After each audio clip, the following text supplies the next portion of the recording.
ABC 7 News. Stay connected. Well, the holiday season is the perfect time to capture special moments with family and friends. It's also very difficult to do that, isn't it? You don't need an expensive camera with a whole lot of lenses to get a great photograph. Will Crockett is a professional photographer and has created a brand new DVD called Point, Shoot, and Share to help us all get the best photos possible. And Will is with us in our studio today to share some tips to help you turn ordinary photos into something extra special. We can all use some help. I've discovered I need to take about 20 pictures to get one good one. That's pretty typical, isn't it? It's so typical. I know it's so frustrating, particularly if you get a new camera and the first thing you want to do is get it out of the box and make a great picture. We all make those mistakes, right? All of us. Absolutely. Okay, so you have 5 tips. Okay. Let's start with tip You ready? number 1. Yes. First tip could be the most important one, and I call it check please. And that is before the event happens that you want to take a picture of, turn it on, make a picture, make sure your battery's charged. If not, charge it up. Make sure you have enough room on the memory card. If not, clear it out or get another one. And make a test picture, hit play to make sure it actually works. I know. That's a great idea. It sounds so simple, but you gotta do it. How many times have we turned the camera on, the battery's dead, right? Okay, tip number 2. Tip number 2 is there are so many wonderful special modes inside your camera. Did you know that if you turn your camera on when you're, say, at the beach, or you're trying to take a snow picture or a night scenery picture, there are actually modes inside your camera that are made specifically for that. Yeah. I did not know that. Actually, I think there are too many modes, and it's very confusing sometimes. So just look for them in the menu area then? Absolutely. Now, they're going to be located in different spots in the camera itself, so you may have to refer to the instruction manual, but better yet, just dive in there, hit that menu button, scroll through, look for custom scene modes or special function modes. Some cameras have 60 different modes for different situations. Great. Wow, I didn't know those. Okay, tip number 3. Yeah.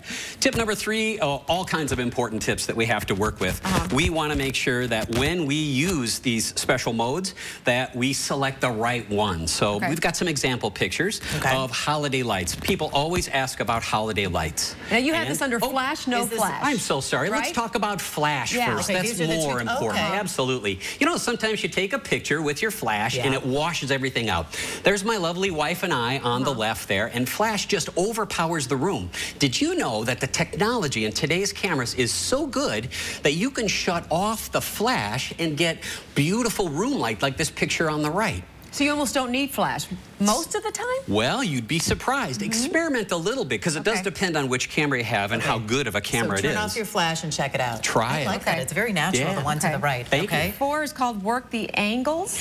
As a pro photographer, we've learned how to take a story with a picture. And I've got a couple of sample pictures that I just took the other day of my dog in her brand new Christmas sweater. Let's see. Well, we'll find out that if you just take a picture like you see on the left there, looking down, it's nice, but you don't really get the idea of how happy she is with her sweater. You gotta capture the happiness, right?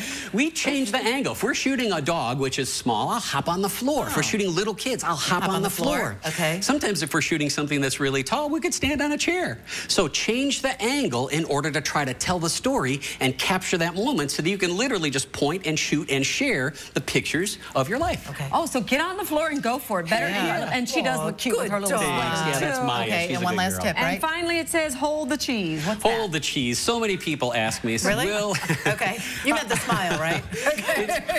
how uncomfortable is it when somebody comes at you with a camera and says, oh, I want to take your picture, say cheese, right? It's so uncomfortable. Well, what do you say to people that are reluctant to smile, or particularly little kids? I have tons of little kids in my family. I love to take pictures. Here's a terrific tip. I ask them to say, without smiling. Try it. I'll go, okay, ready? Say, without smiling. It always pops into a smile. What about Or tell them to cheer, say yeah, like what you do, and you get those big, beautiful smiles. And for my last resort, if that doesn't work, I carry around construction paper mustaches that I cut out little mustaches, and I make them hold them up. That pops a smile in the entire room. I'm trying to figure out if my teenagers would let me do that. And you brought some cameras too, but these are absolutely great tips. I like that. I like that. Easy tips. Thank you. Very, very nice. We should let everybody know if you'd like a recap of Will's photo taking tips, go to our website, abc7chicago.com. Click it on See It on TV, that is. And Will, I'm sure you would say you don't have to spend a fortune. You can get great pictures. Just pay attention, right? Absolutely. Okay, excellent. Thanks for joining us.